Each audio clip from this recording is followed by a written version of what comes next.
सर्वेभ्यो नमः।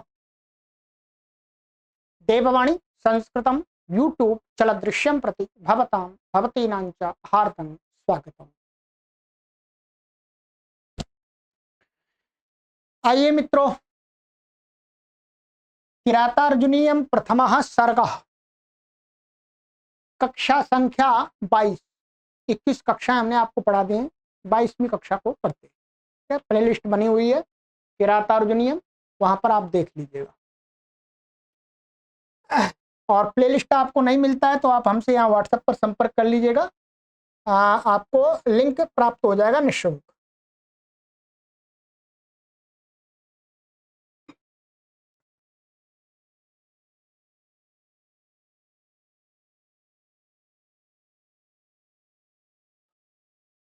गत कक्षा में मैंने आपको ये श्लोक पढ़ाया था, 28वां श्लोक और एक 27वां श्लोक, 2 श्लोक पढ़ाए थे।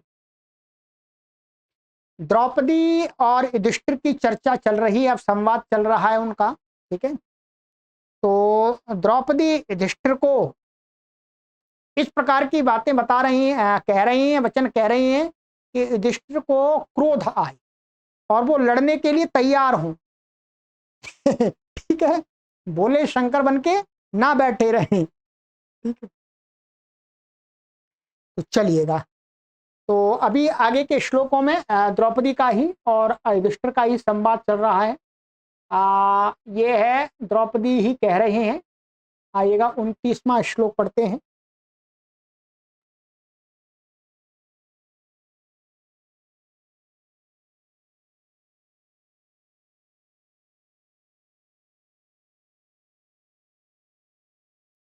अखण्डमाखण्डलतुल्यधामाभिश्चिरं धृता भूपतिभिः स्ववंशजैः त्वयात्महस्तेन महीमदच्युता मतंगजेन स्रगिवापवर्जिता।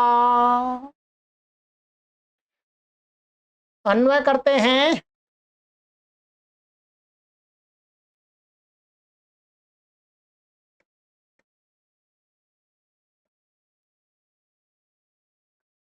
आखण्डलतुल्यधामभिः स्ववंशजैः भूपतिभिः चिरम् अखण्डम् आत्महस्तेन मदच्युता मतंगजेन स्रक इव धृता मही त्वया अपवर्जिता। यहां पर द्रौपदी युधिष्ठिर को कहती है, पिछली कक्षा में भी कहा था, ठीक है, कि मैं क्षमा मांगती हूँ और मैं अपनी मर्यादा का उल्लंघन कर रही हूँ, फिर भी मैं कह रही हूँ, ठीक है, मेरे अंदर वो इस प्रकार के उसके दुर्योधन के प्रति विरुद्ध विचार उत्पन्न हुए हैं। तो उसके आगे यही कहती है कि हे युधिष्ठिर, हे स्वामी, आखण्डलतुल्यधामभिः स्ववंशजैः भूपतिभिः चिरम् अखण्डम्, माने आखण्डलतुल्यधामभिः अर्थात इंद्र के समान, क्या इंद्र के समान, माने इंद्र के समान राज्य पाठ वाले, इंद्र के समान जिनका राजपाठ था, ऐसे आखण्डलतुल्यधामभिः स्ववंशजैः भूपति, अर्थात तुम्हारे आपके माने युधिष्ठिर के माने आपके अपने वंशज जो पूर्व के हुए हैं, पांडु आदि जो भी हुए हैं, तुम्हारे जो पूर्व के जो स्ववंशज राजा हुए हैं, माने किसके स्ववंशज? युधिष्ठिर के स्ववंशज। और कैसे? जिनोंने इंद्र के राज्य के समान राज्य किया है, जिनका राज्य इंद्र के समान था, उनके द्वारा माने उन तुम्हारे स्ववंश के उन राजाओं के द्वारा चिरम माने बहुत अधिक समय तक, अखंडम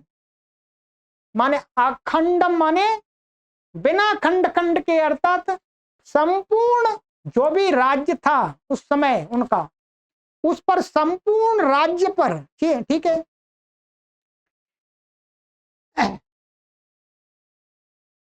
तो संपूर्ण राज्य पर माने पूरी तरह से, माने पूरा जो भी है उस पर। कहते हैं अब यहां पर क्या वास्तव में ये ऐसा लेना पड़ेगा यहां बीच में कि आत्महस्तेन, अब क्या है, आत्महस्तेन का अर्थ है ऐसे उस अखंड देश को, क्या है, आत्महस्तेन माने स्वयं के द्वारा, अपने हाथ से ही,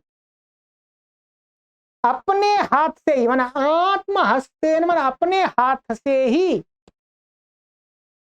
अपने हाथ से ही। अब यहां पर क्या है, एक उपमा दे रहे हैं, यहां तक एक उपमा का ये वाक्य दे रहे हैं, अपने हाथ से क्या किया, कैसे किया, कहते हैं जैसे, इव माने जिस प्रकार, जैसे मानो मदच्युता मतंगजेन स्रक, कहते हैं कि जो ऐसा हाथी जिसके मस्तिष्क से मद चूता है, टपकता है, जिसको मदमस्त हाथी बोलते हैं, क्या बोलते हैं, मदमस्त हाथी, वो किसी की देखता नहीं थी, वो किसी की नहीं सुनता, उसके मन में जो आता वही करता है, वो नहीं देखता सामने कौन बलवान है कौन कैसा, वो नहीं देखता जी, बस अपने मद में चलता है, उसका जो मद टपकता है उसके अंदर वो शक्ति पैदा करता है, वो हाथी ऐसा शक्तिमान हाथी माना जाता है, मदच्युत हाथी। तो जिसे माने मद चू रहा है, टपक रहा है, ऐसे हाथी के द्वारा, तृतीया का रूप है, ध्यान रखें, तृतीया एक वचन, वो कौन है, मतंगज, मतंगज कौन है, मदमस्त हाथी, मदमस्त हाथी कैसा, जिससे मद चू रहा है, टपक रहा है मद, उसके द्वारा स्रक, स्रक का अर्थ है माला, कोई उसको माला डाले तो उसको माला को क्यों फेंक देता है, सूंड से स्वयं ही फेंक देता है। वैसे जो शांत हाथी होता है उसको माला डालते हैं तो वो कुछ नहीं करता, पर जो मदमस्त हाथी होता है वो माला डालते हैं तो माला को तोड़ के फेंक देता है। तो क्या जैसे मदच्युत मतलब मदमस्त हाथी माला को स्वयं हंसते ने, यहां के साथ ले अपने आप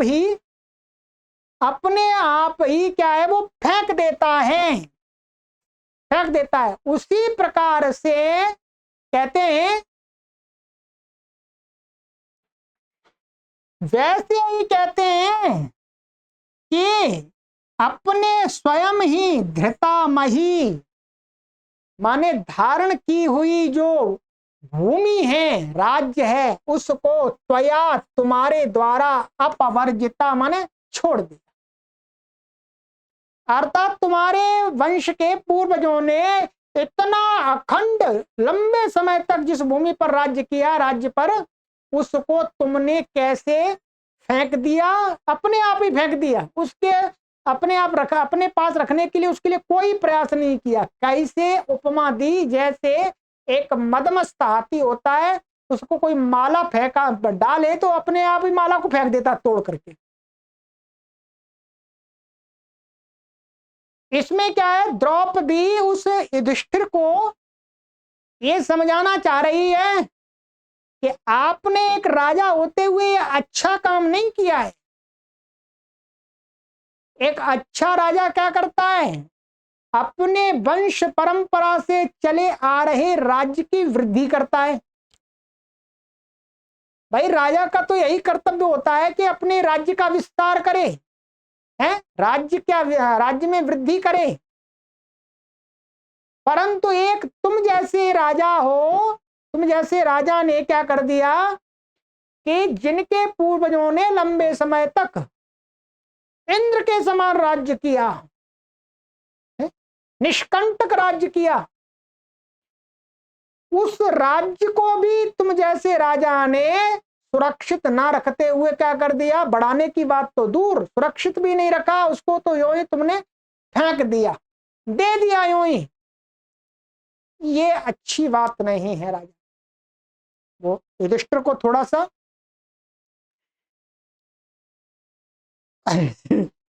वो करना चाहती है, थोड़ा सा चुभ हो रही है द्रौपदी, इसके अंदर कुछ तो हो अंदर से लड़ने का जोश। ठीक है, तो ये हो गया। ठीक है, तो ये ठीक है, तो क्या, आखंडल तुल्य धाम भी स्वंशजई भूपति भी चिरम अखंडम, माने इंद्र के तुल्य राज्य किया है तुम्हारे वंश के उन राजाओं ने, अनेक राजाओं ने लंबे समय तक अखंड रूप से, ठीक है, कभी उस राज्य को बटने नहीं दिया, उसी को तुमने क्या कर दिया, अपने हाथ से ऐसे उस धारण की हुई मही को त्वया अपरिता छोड़ दिया, जैसे मानो जैसे मदमस्त हाथी अपनी माला को स्वयं तोड़ के फेंक देता। ठीक है, चलिएगा व्याकरण की। अच्छा, तो इस श्लोक में अपने अधिकारों के प्रति उपेक्षा वृत्ति रखने वाले राजा युधिष्ठिर की आलोचना करती हुई द्रौपदी कहती है कि इंद्र के समान तेजस्वी अपने पूर्वजों द्वारा चिरकाल तक अखंड रूप से उपभुक्त पृथ्वी को तुमने मदमस्त मद वाले हाथी के द्वारा फेंकी गई माला के समान अपने हाथों से ही त्याग दिया, अर्थात तुमने अपने राज्य की उपेक्षा कर दी। ये निंदनीय कृत्य है, अच्छा कृत्य नहीं है। तो इसमें यही है कि द्रौपदी उसको उपालंबन दे रही है, उलाहने जिसको बोलते हैं हिंदी में, उपालंबन में उलाहने दे रही है कि तुमसे इतना भी नहीं बना, कैसे राजा हो तुम, कैसे मेरे पति हो। अपने वंश के राजाओं की, अपनी अखंड भूमि की सुरक्षा नहीं कर पाए। ठीक है, चलिए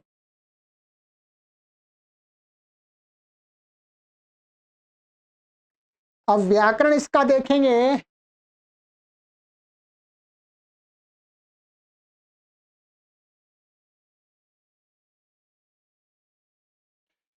ये है आखंड तुल्य धाम भी, ध्यान रखेंगे, ये वस्तुतः इसका विशेषण है। ये भूपति भी तृतीया है, तो भूपति कैसे, स्ववंशजयी अपने वंशों की, और आखंड तुल्य धाम भी ये तृतीया, ये भी तृतीया बहुवचन, ये भी तृतीया बहुवचन, ये तृतीया, ये दोनों इसके विशेषण हैं। ठीक है, तो यहां पर ये तृतीया, ये क्या है, कर्ता में है। इसका ये जो ये है धृता, नीचे आएगा, दिखाया है मैंने, ये धृता, धृता ये कता प्रत्यांत है, तो धृता मही ये क्या है, कर्म है, और इसका कर्ता एक बार तो ये बनेगा और एक बार ये भी बन जाएगा। वैसे यहां पर ये चिरम अखंडम है। ठीक है, चिरम अखंडम, तो यहां पर इसके ये वास्तव में क्या है, ये इसका कर्ता है, ये तो तृतीया है कर्ता में। ठीक है, तो इसमें समास देखेंगे, आखंडल तुल्य धाम भी। ठीक है,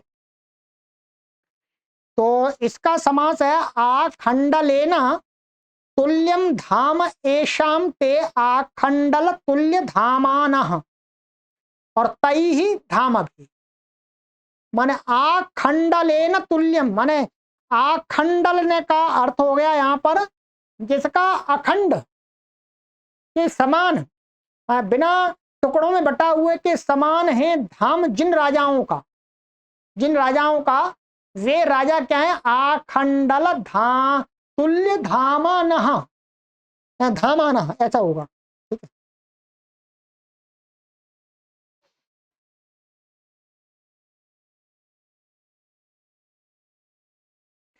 तो बावरी समास हो गया, ठीक है। तो इसमें आखंडल और तुल्य और धामन शब्द है, नकारांत है वास्तव में, तो नका तो लोप हो जाएगा तृतीया में, तो तई, तो तीनों का त्रिपद बावरी हो गया ये। स्ववंशजैः, तो स्वस्य वंशः स्ववंशः, और स्ववंशे जाताः स्ववंशजाः तैः स्ववंशजैः। तो पहले तो स्ववंश में षष्ठी तत्पुरुष समास हो जाएगा, फिर स्ववंश के उपपद रहते हुए जन धातु से ड प्रत्यय हो जाता है, सप्तम्याम जनेर ढाव से, ठीक है। तो फिर उपपद तत्पुरुष समास हो जाता है, और व्याकरण के नियमों से इसमें टी आदि का लोप होकर के स्ववंशज ऐसा बन जाएगा तई। भूपति भी, ये तो भूपति तृतीया का भूपति शब्द का ही है। चिरम ये अव्यय है। अखंडम, चिरम ये हमारा, ये अव्यय तो नहीं है, द्वितीय व्यक्ति एक वचन है, ठीक है। चिरम ठीक है, द्वितीय व्यक्ति एक वचन है। और ये अखंडम इसका विशेषण है, नहीं विशेषण नहीं है, अलग ही है। अखंडम माने जो बिना टुकड़ों में हुई, ये भी, ये प्रथमा व्यक्ति एक वचनांत है, ठीक है। तो अब आत्महस्तेन, तो आत्मनः हस्तः आत्महस्तः तेन आत्महस्तेन, षष्ठी तत्पुरुष समास हो गया यहाँ पर। और मदच्युता ये क्या है, तृतीय व्यक्ति एक वचनांत है, ठीक है। तो मदच्युत शब्द बनता है मदम च्योतयति इति मदच्युत, क्यों प्रत्यय होता है, मद पूर्वक, मद उपपद रहते हुए च्यु धातु से क्यों प्रत्यय होता है।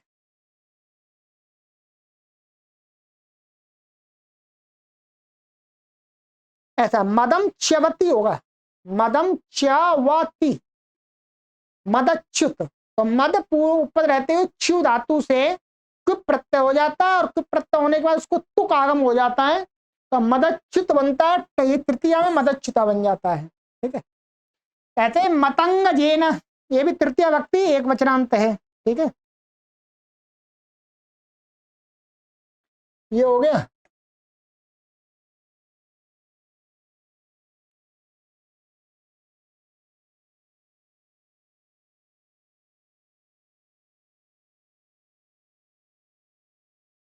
स्रक,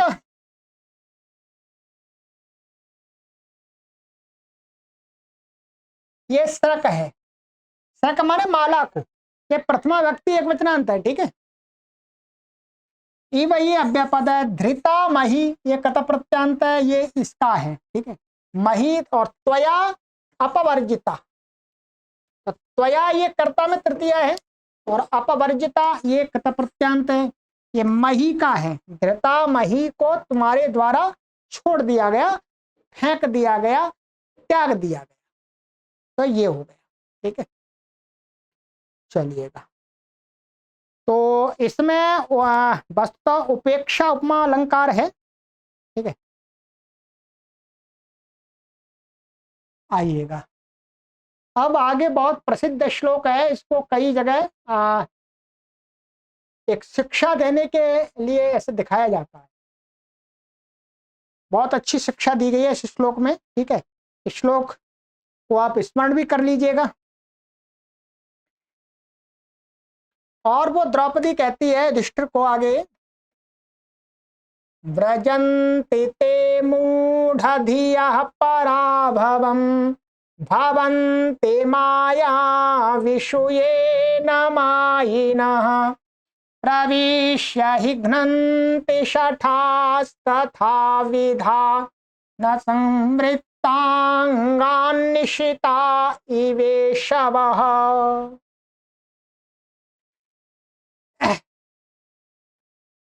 आइएगा, इसका अन्वय कर लेते हैं। बहुत सुंदर इसका अर्थ है मित्रों।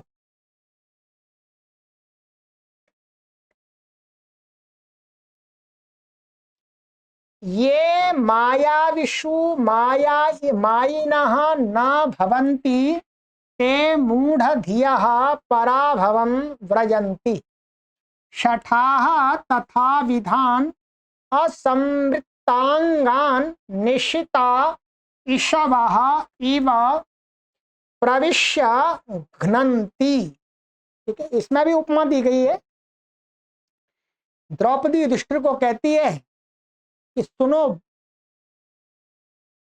ये माने जो लोग मायाविषु अर्थात जो छली कपटी लोग होते हैं, क्या, जो छली कपटी लोग होते हैं, जो छल कपट का व्यवहार करते हैं, उन लोगों में मायिनः न भवन्ति, छल कपटी नहीं बनते।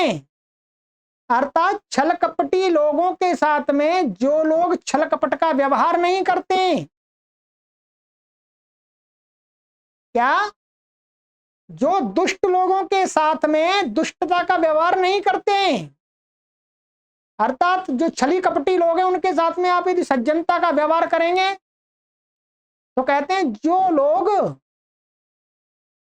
मायावी लोगों में मायावी नहीं बनते, छली कपटी नहीं बनते, तो उनका हाल क्या होता है।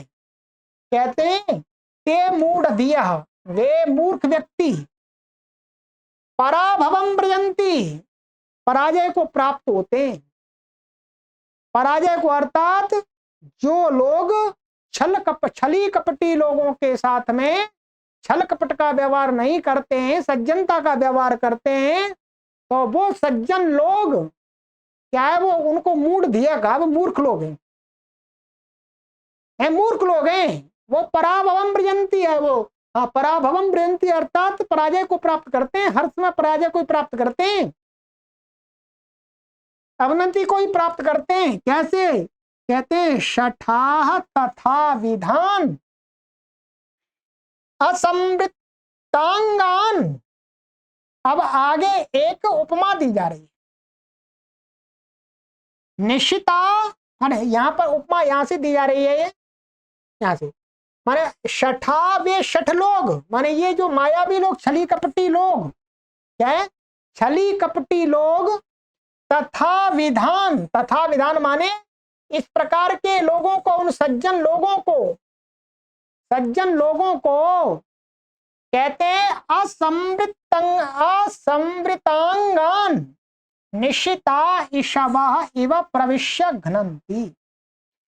अर्थात जिस प्रकार से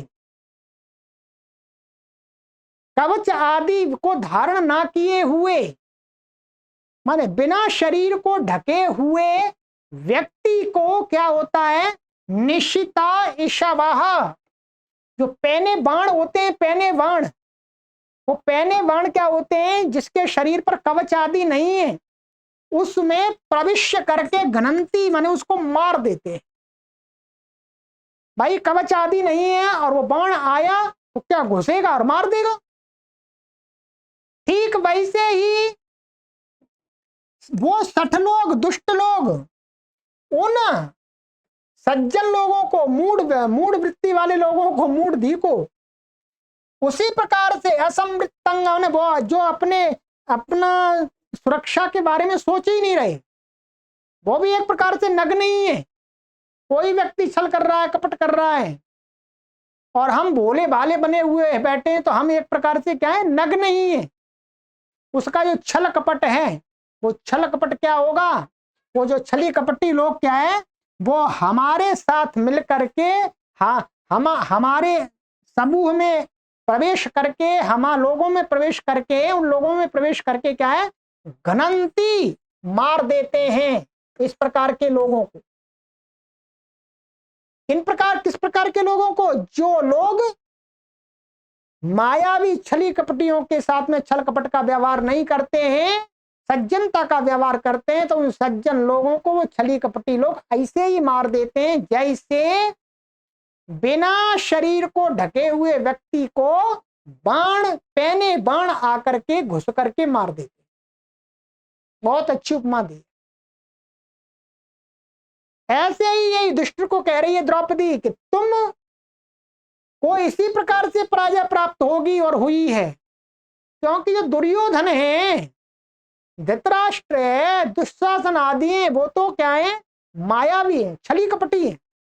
वो हमेशा छल कपट करते हैं और आप उनके साथ में क्या करते हैं, आप छली कपटी नहीं बनते हैं, आप तो भोले भाले बनते हैं। तो वो तुमको ऐसे ही मार रहे हैं, ऐसे ही मार देंगे। ये बिल्कुल शिक्षाप्रद श्लोक है। दुष्ट के साथ में कभी भी सज्जनता का व्यवहार नहीं करना चाहिए। छली कपटी व्यक्ति के साथ में पहली बात तो व्यवहार नहीं करना चाहिए, परंतु करना भी पड़े तो छल और कपट का ही व्यवहार करना चाहिए, तभी हम उस पर विजय प्राप्त कर सकते हैं। यदि हम दुष्ट व्यक्ति के साथ में भी सज्जनता का व्यवहार करेंगे तो वो दुष्ट हमारा सत्यानाश कर देगा, हमारे लिए हानिप्रद सिद्ध हो। तो ये द्रौपदी यहां पर उनको युधिष्ठिर को ये कह रही है कि तुम्हारे जैसे लोग पराभव को ही प्राप्त होते, पराजय को ही प्राप्त होते हैं, क्योंकि तुम मायावी लोगों के साथ में मायावी नहीं बनते हो।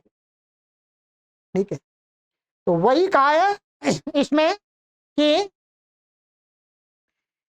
इस श्लोक में द्रौपदी दुष्ट लोगों के प्रति जैसे को तैसा व्यवहार करने का परामर्श देती हुई युधिष्ठिर से कहती है, जो मायावियों के साथ मायावी नहीं बनते, वे मूढ़ बुद्धि वाले लोग पराजय को ही प्राप्त करते हैं।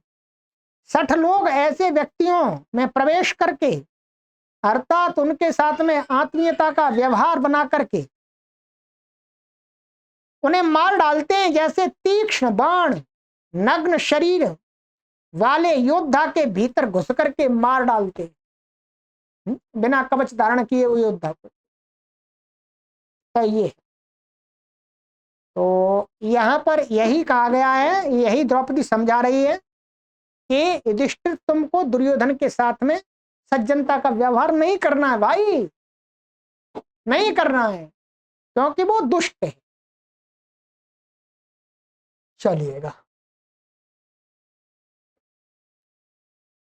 तो ये है प्रथमा व्यक्ति बहुवचनांत है। ठीक है, यत का पुल्लिंग में माया विषु ये सप्तमी व्यक्ति बहुवचनांत है। ठीक है, ये विनि प्रत्यांत शब्द है, माया शब्द से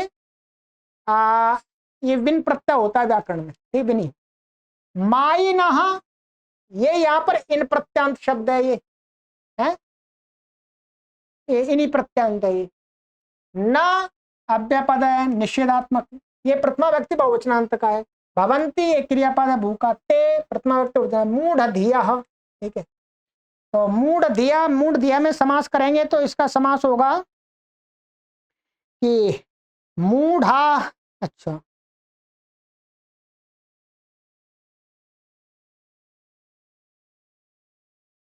मूढ़ा धी एशाम ते मूढ़ धिया, ये प्रथमा व्यक्ति बहुवचन का है। माने मूढ़ माने विपरीत बुद्धि है जिनकी, तो मूढ़ थी, तो प्रथमा व्यक्ति बहुब्री समास हो जाएगा इसमें। ठीक है, पराभवम प्रथमा व्यक्ति द्विवचनांत है, द्वितीय व्यक्ति एक वचनांत है। ब्रजंती क्रियापद है, ब्रज धातु का लट लकार का प्रथम पुरुष का बहुवचन का। छठा प्रथमा व्यक्ति बहुवचनांत तथा विधान। ठीक है, तो तथा विधान द्वितीय व्यक्ति बहुवचनांत है। ठीक है, असमृतांगान। ठीक है, तो इसमें असमृतांग,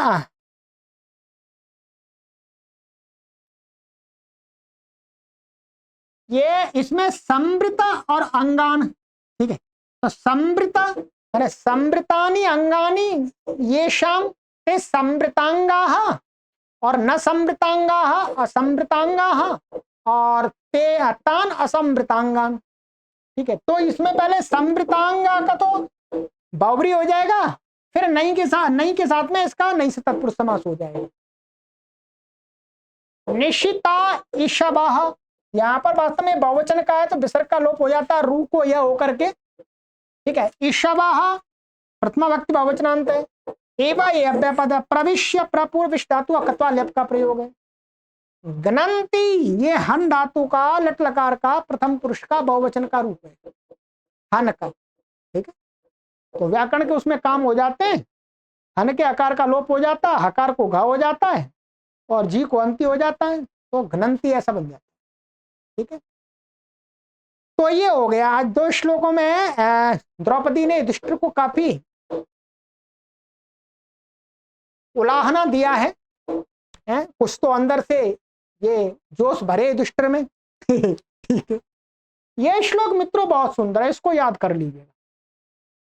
ये आपके जीवन में इसका ध्यान रखेंगे, दुष्ट लोगों के साथ में कभी भी सज्जनता का व्यवहार नहीं करें।